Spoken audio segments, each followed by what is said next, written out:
예, 수고하셨습니다. 저희 노동당 내에 평가 지점들, 관성적인 활동, 그리고 당내 정치 이런 것들 좀 멈추고 강력히 대정부 투쟁을 하자라는 이번 주의 주장, 그리고 좀 대중 노선을 정확히 했으면 좋겠다.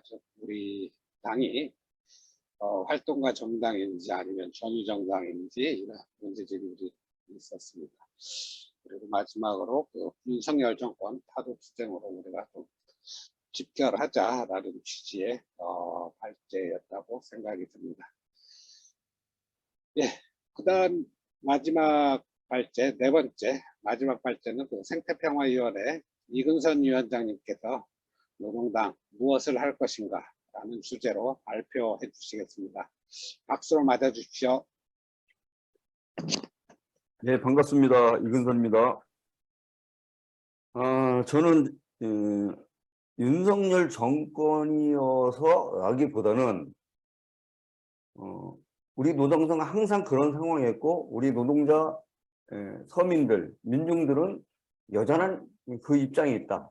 물론 문재인 정부 때보다는 뭐 조금 나은 것 같은 느낌이 있을 수도 있고, 윤석열 정권은 뭐 이렇게 좀 강하게 우리 노동자들을 뭐 학대하다시피 하는 것 같은 느낌이 있을 뿐이지, 그들은 원래 별 차이가 없었다. 그동안 저렇게 판단합니다. 문재인 정권에서도 최저임금을 큰 소리 쳤지만 제대로 못했고, 비정규직에 대해서 정규직화도 정부 기관부터 우선적으로 하겠다면서 인천공항에 찾아서 먼저 부른 적도 없는데 가서 약속을 하고 이렇게 하다가도 결국은 제대로 많이 못했죠. 뭐 한두 가지가 아닙니다. 비교할 필요도 없는 그런 일들이 많은데, 저는 그런 차원에서 노동당은 언제나 그런 긴장 상태고 위급한 상황에 있다는 입장으로 말씀을 드리고 싶습니다. 그래서 이제 들어가는 말로 이제 오늘 말씀을 다 드릴 수가 없겠더라고요. 이거 축약을 했는데도 읽기도 다 바빠요. 그래서 팍팍 줄여서 요점 정리 차원으로 이야기를 해야 될 것 같은데,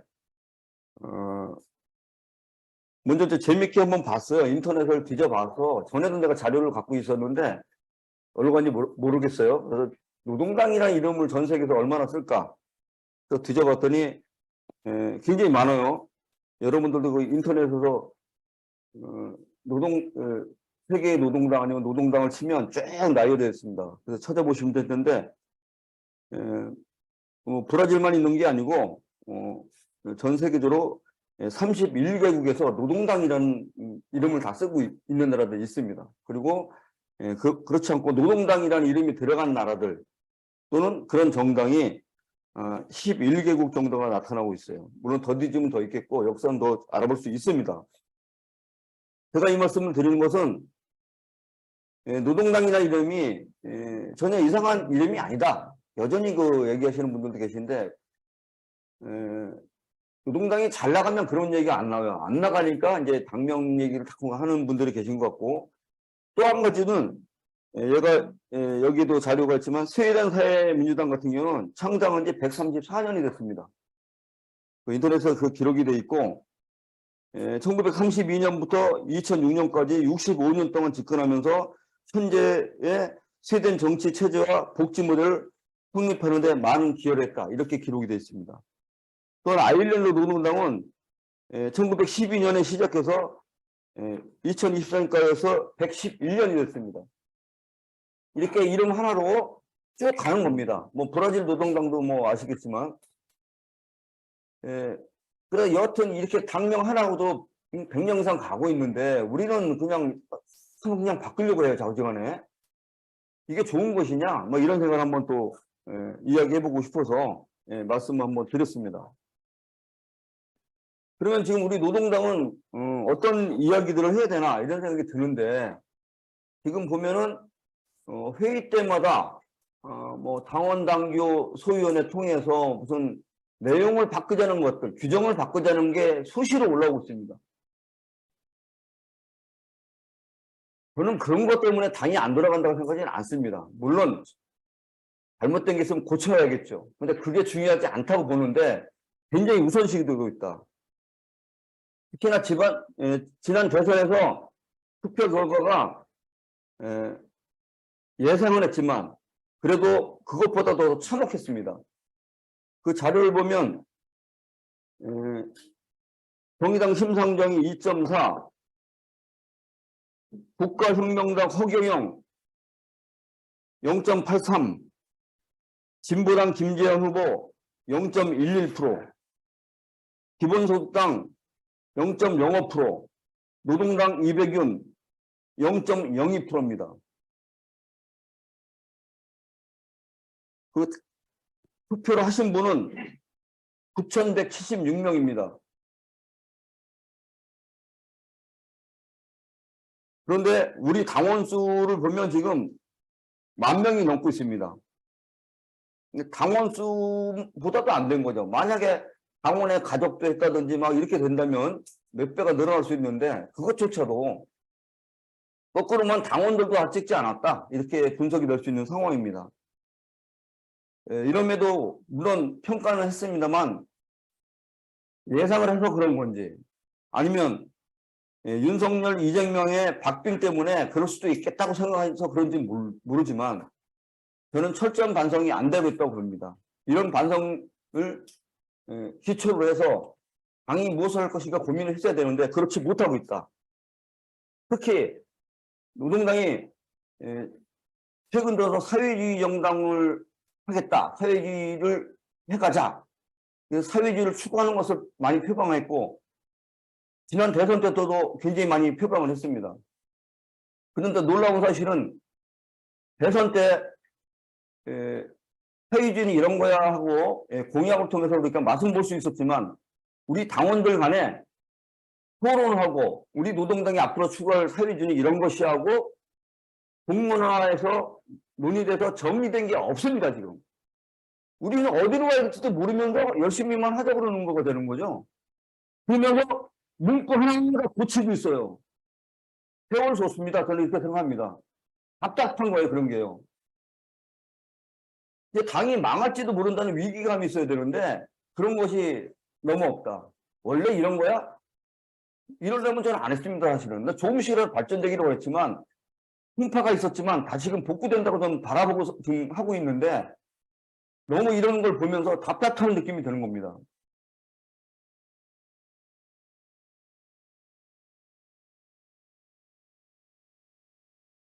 자, 그렇다면은 우리는 어떻게 될 것인가 이런 걸 고민해야 되는데 그간 노동당이 풍파가 많았다는 거 아실 겁니다.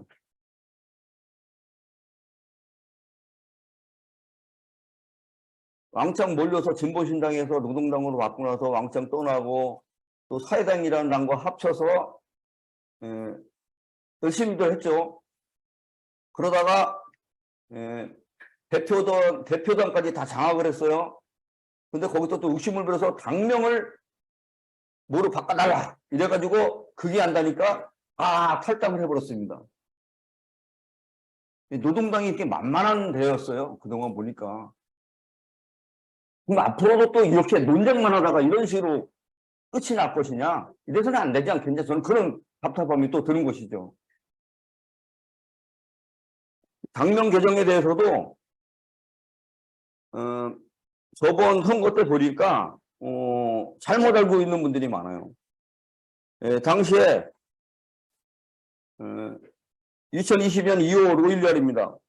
문화정원 아트홀에서 단일한 사회주의 대중정당 건설 당대회가 열렸고 이날 당명 개정의 건이 올라왔습니다. 안 하지 않았어. 근데 안 했다고 얘기하는 사람들이 있더라고요. 했습니다.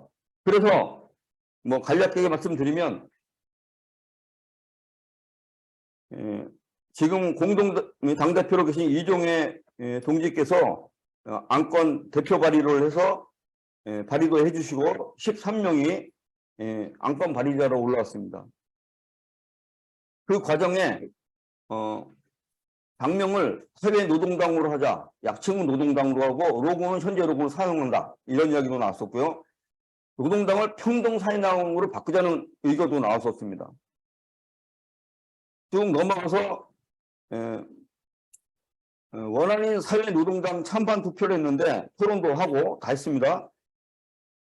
그 과정 결과는 대적 74명 중에 42명이 찬성을 해서 부결됐습니다. 당명 개정안은 3분의 2 이상이 찬성돼야 되는데 그게 안 됐기 때문입니다. 이렇게 해서 분명히 부결된 중요한 안건이었습니다.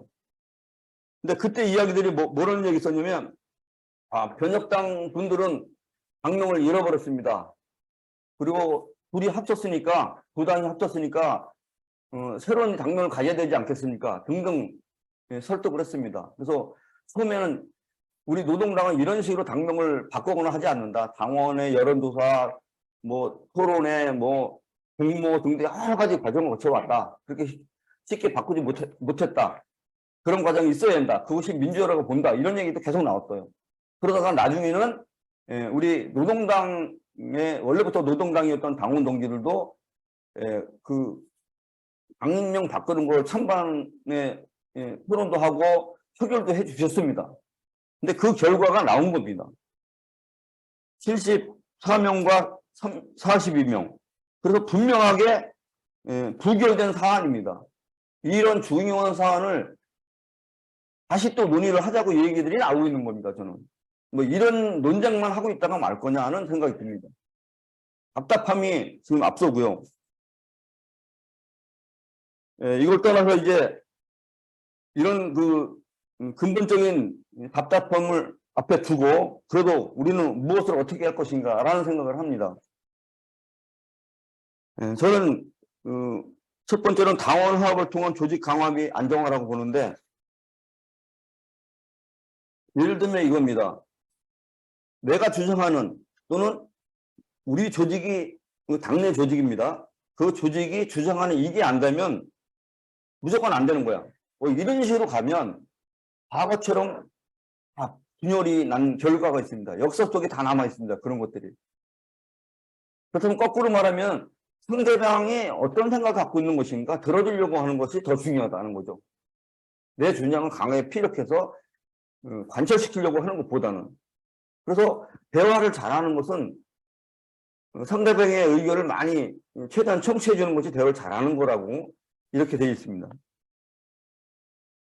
그래서 이런 과정, 그런 근본적인 마인드가 있어야 그 다음에 당원들 간의 화합이 되고 조직이 강화되고 안정화될 것이다. 저는 그렇게 보는 겁니다. 그래서 이런 과정을 통해야만, 이런 관계에 이어야만 당 조직이 당원 간의 신뢰가 형성되고 그것을 바탕으로 해서 실천을 할 수 있다.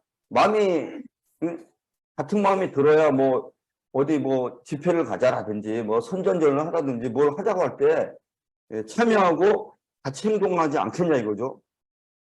두 번째는 소통을 통한 노동당 조직 활성화입니다. 그래서 첫 번째로는 전국 당원의 참여는 다양한 소통 창구가 마련돼야 된다.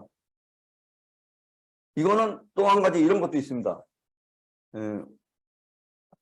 일명 당원 내 가게라는 게 옛날에 있었는데, 이것은 서로 소통하는 과정도 되지만 노동당에 들었는데 나는 맨날 당비만 내고 현장 추적만 하러 나가야 돼. 이러는 거냐?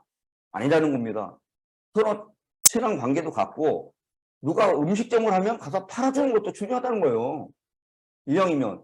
누가 농산물을 생산했으면 그거 팔아주는 거 중요하다는 거죠.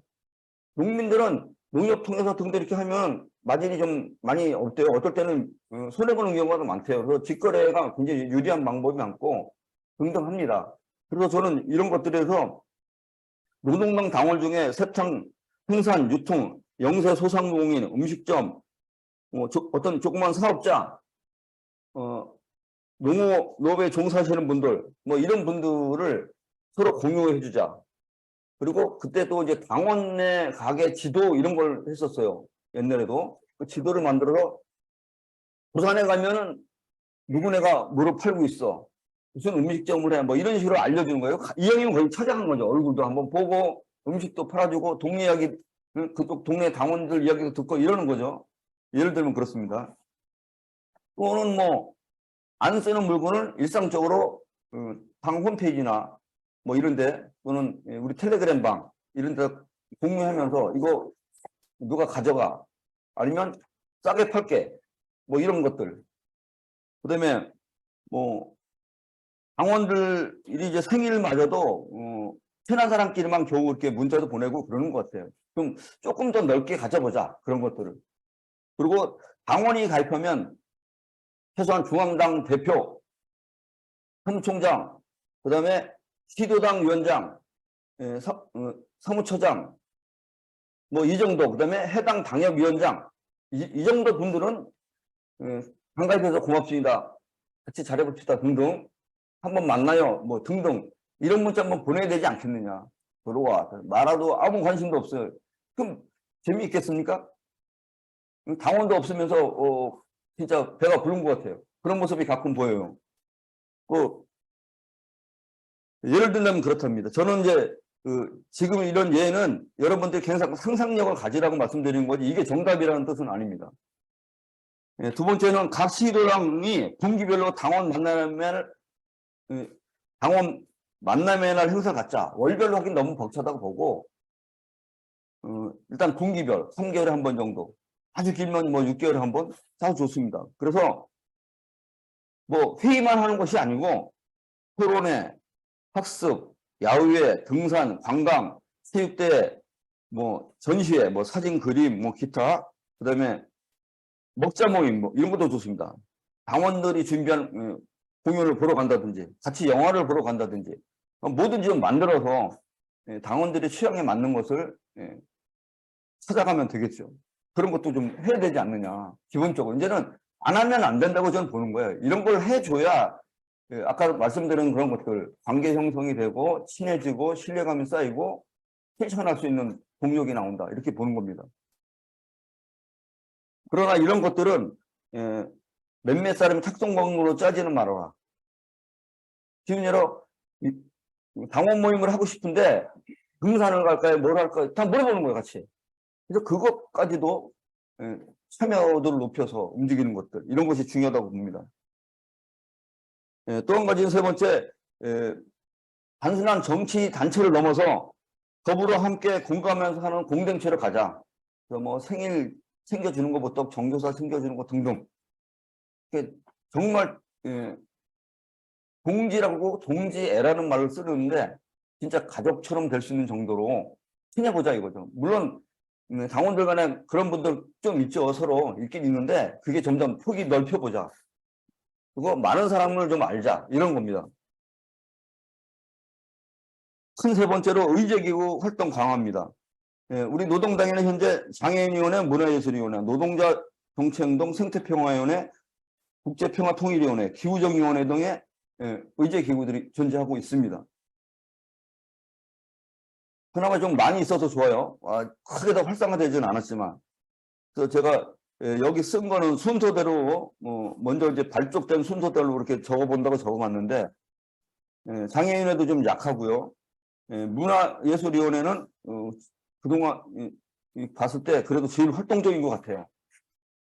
뭐 더 많은 일을 하시려고는 하지만 자중한 그렇고 예를 들면 생태평원에는 뭐 지구 살리기, 핵발전 폐쇄 운동에 앞장서고 또 이제 평화위원회도 되거든요. 생태위원회도 되지만 평화위원회도 되기 때문에 전쟁 반대, 그다음에 평화로운 남북관계 개선, 또 무조건 통일만 주장해서 또 답이 나오지는 않습니다. 그렇기 때문에 무리 없는 남북 통일 지향 그렇게 표현해봤는데 그런 것, 그다음에 전쟁 없이 평화를 유지하는 세계를 만들어가는. 그래서 이것을 우리가 뭐 주장으로만 될 것인지 어떤 실천을 통해야 될 것인지 논평을 될 것인지 뭘 해야 될지는 모르지만 이런 것을 생태평화회가 하겠죠. 그래서 이런 것들에 동의할 수 있는 함께하려고 하는 당원들을 조직하고 그들과 함께 실천해 나가는 겁니다. 그래서 이런 이유는 또 한 가지가 있어요. 중앙당이 뭔가 좀 해줘야 되고 중앙당은 공중전을 하고 지역 시도당, 광역들은 지상전을 해야 되는데 실제 중앙당이 공중전하는 지금 인원수나 여력에 비해서는 어떤 면은 잘하고 있어요, 사실은. 근데 실제는 사람이 몇 명 없다는 거 아시잖아요. 그렇다면 바로 누가 해야 되냐? 시도당 위원장님들이 해주셔야 되고, 그다음에 이 부문 의제기구가 해야 되는데 의제기구는 좀 구체적이지 않습니까? 그래서 좀 관심도가 높은 사람들끼리 모여 있기 때문에 더 실천력이 강할 수 있다는 겁니다. 그래서 의제 그거들이 적극적인 활성화가 필요하다. 저는 그렇게 생각을 합니다. 그리고 이게 같은 소리가 계속 되는 걸 수도 있어요. 선거 때만 선거운동하지 말고 일상적으로 선거운동을 하자는 겁니다. 그게 바로 일상 당활동이에요. 근데 그 당활동 굉장히 열심히 해야 됩니다. 그 열심히라는 게 어디까지인지 모르지만 이제 한번 더 이야기를 해보겠습니다.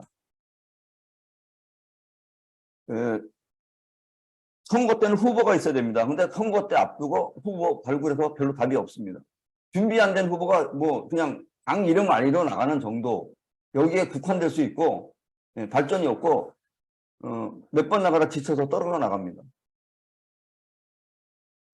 그래서 후보 발굴을 철저히 하고 그것을 통해서 지역 활동을 실제 해나가게끔 만들어 줘야 된다고 봅니다. 그리고 일상적으로 중앙당 정책과 지역의 정책, 그래서 공약, 노동당다운 그런 것들을 만들어내야 된다. 일상적으로. 또 그러기 위해서는 접목되는 것과 같이 정치 이슈의 선정과 지역 의제를 또 현안을 발굴해서 같이 지역민들과 유권자들과 함께 풀어나가는 싸움, 이런 것이 결합되어야겠죠.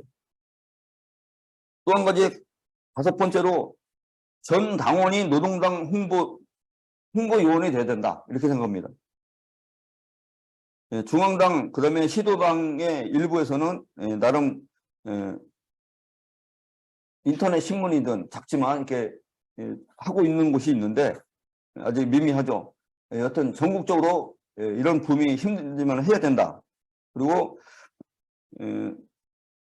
뭐 중앙당에 사람이 없다는 말씀드렸지만 대변인실의 인력 충원이 정답일지 아닐지는 모르겠습니다. 물론 월급은 안 줍니다. 그래서 이게 참 어렵습니다. 월급 준 대변인은 없고 그야말로 스스로 몸을 바쳐서 일하고 있습니다. 그래서 대변인의 인력 충원, 그다음에 사업을 강화해야 된다. 대변인실의 역할들이 더 강화된다, 이렇게 보는데 쉽지는 않은 얘기지만 이런 게 필요하다고 봅니다. 그래서 이런 것들도 대변인실이 다 하질 못한다고 보기 때문에 의제 기구에서 성명서를 만들어 준다든지 이렇게 해서 대변인실에서 검토하고 뭐 정책위원회에서 당의 기조와 맥락이 맞는지 검토를 해주다든지 이렇게 해서 성명서를 만들어주는 역할도 해야 되지 않겠냐. 이것도 하나의 대변인실 인력을 강화하는, 충원하는 방법이지 않나 생각합니다. 또 한 가지는 언론에서 관심이 있도록 우리가 다양한 방식으로 노동당을 홍보해야겠다 봅니다. 우리가 보도자료 또는 논평을 냅니다. 그런데 그것이 기자들한테 메일로 보내지고 있을까요? 국민의힘이나 민주당 같은 데는 연락 안 해도 다 보도자료 보고 다 씁니다. 걔들이 다시 전화 오고 다 하죠. 근데 우리 당은 그렇지 못합니다. 아주 열성적으로 보내주고 설명하고 중요한 겁니다, 실어줬으면 좋겠습니다 등등 해야 됩니다. 자존심 상해도 해야 됩니다. 이런 문제가 있는데 쉽지 않죠. 지금 잘 안 되고 있는 걸로 알고 있습니다. 또 한 가지는 특이한 홍보전이 필요하다고 생각합니다. 얘가 맞는지 모르지만 쉽게 이해하라고 말씀드리면 뭐냐면 사람이 개를 물면 대단한 뉴스거리가 될 수 있잖아요. 뭐야 이거 이렇게 재밌어요. 근데 개가 사람 물면 흔한 일이라고 볼 수 있어요. 근데 이런 식의 발상을 제가 한번 해보는 겁니다. 그래서 뭐 선전전 하는데 겨울인데 여름 옷을 입고 한다든지 여름인데 겨울 옷 입고 한다든지 신기한 놈이잖아. 걔는 왜 저럴까? 이게 감동을 갖게. 뭐 예를 든다면 그렇습니다.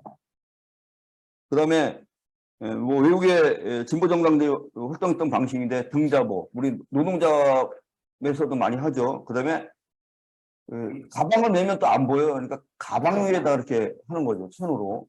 이런 방식. 그리고 이거는 일상적으로 한다. 문제는 당원들이 일상적으로 하는 겁니다. 그리고 출퇴 시간 때 메고 다니고, 그다음에 우리 가방 속에는 항상 방에 선전물이 있는 거예요.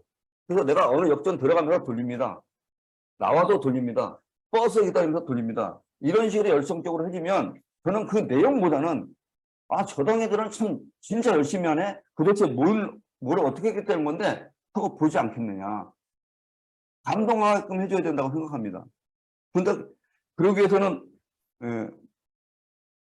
그것을 뭐가 아니면 당원들이 하자고 하는 건데 그럼 이분들한테는 어떻게 되냐면 노동당은 열심히 실천하지 않으면 답이 안 나옵니다. 그러면 실천할 의욕이 생기게 해줘야 된다. 다시 말하면 당원들이 신바람 나게 해줘야 된다는 겁니다. 그런 의욕이 생기도록 해줘야 되는데 그런 것은 어떻게 해서 나오냐. 첫 번째인 제가 말씀드린 것에 동감하는 지금도 열심히 하시는 분들인데 이분들이 좀 더 열성적으로 움직여 달라는 부탁 하나 드리고 싶고요. 또 한 가지는 아까 말씀드린 뭐 소통이나 상대방의 대화를 들으려고 하는 그런 마음가짐 등등 이것이 쭉 이어지면서 당원들의 친밀도가 높아지는 것, 신뢰감이 쌓이게 만드는 거라고 봅니다. 이 두 가지가 믹싱이 돼서 열성적으로 당원들이 움직일 수 있지 않느냐. 마지막에 제가 그 밑에 조금만 올려줘 보세요. 보면 맨 밑에 동지들이 신바람 나서 활동하는 노동장을 만듭시다. 이게 제가 마지막 말씀입니다.